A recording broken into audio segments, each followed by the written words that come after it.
Ndị be anyị ekene m unu, Igbo mụrụ nze mụọ ọzọ, ekenekwa m unu ma kene ihe na-emere unu ihe. Anyị ka nọkwa n'akwụkwọ abụ Ọkpakụ Erieri. Cheta na ebe anyị kwụsịrị bụ ebe ndị nkụzi gbakọnọrọ na ụlọ onye nkụzi nwaanyị bụ Okwunna, ebe ha nọkọrọ wee na-enwe obi aṅụrị.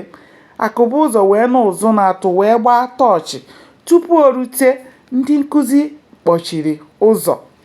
Otu ọ dịla, mgbe ọ kụrụ aka n'ụzọ kpọkwa Okwunna, o jiri asọmanya meghere ya ụzọ. Hedmasta chetara ha iwu o tiri megidere nnọkọ ha nọkọrọ. Ma Maazị Ọfọdụ jụrụ ya ihe butere ya onwe ya ebe ahụ, ka ọ bụ na ọ bụghị nwoke. Ọ dọrọ Akụbụzọ aka na ntị site n'ilu ndị a: nkakwụsịrị ayịrị si esila isi. Otu mkpịsị aka ka enyi ji agwa enyi ya okwu. Otu ụbọchị, ọkụkọ ara na-awị ga-ahụ na nwurede mmanya na-egbu. Ihe Maazị Ọfọdụ kwuru riri Akụbụzọ ọnụ. Ọ maghị na o nwere onye ụjọ ga-ekwe tụọ ya aka n'ihu. Otu ọ dịla, ọ gwara Maazị Ọfọdụ na ya abịaghị ịgba egbe ọnụ n'ihi na ihe nwoke na-eme dị ya n'obi. Ọ gwara ya, nkụ ọnụ kpara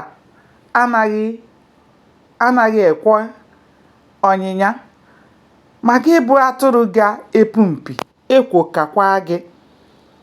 Onye kwuru okwu ọjọọ chefuo, onye a gwara echeta.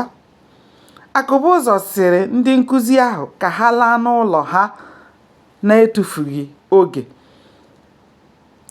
Ha ekwela ka eduhie ha n'ihi na iwu etiri bụ maka ọdịmma ha. Ọ bụ ezie na ha ghọtahiere ihe ejiri tie ya bụ iwu.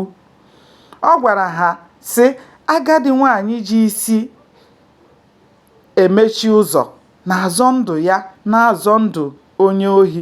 Ihe m ji ekwu okwu dị otu a bụ na abalị dị egwu, ihe ọjọọ na ọchịchị gbara akwụkwọ.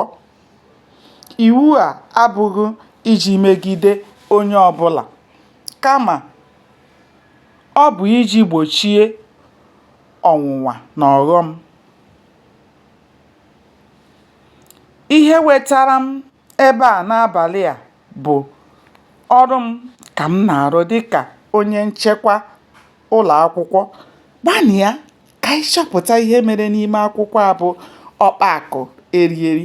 Aka m bụkwa nwanne ụnụ nwaanyị Oriakụ Uju Anyanwụ, onye nkụzi Igbo.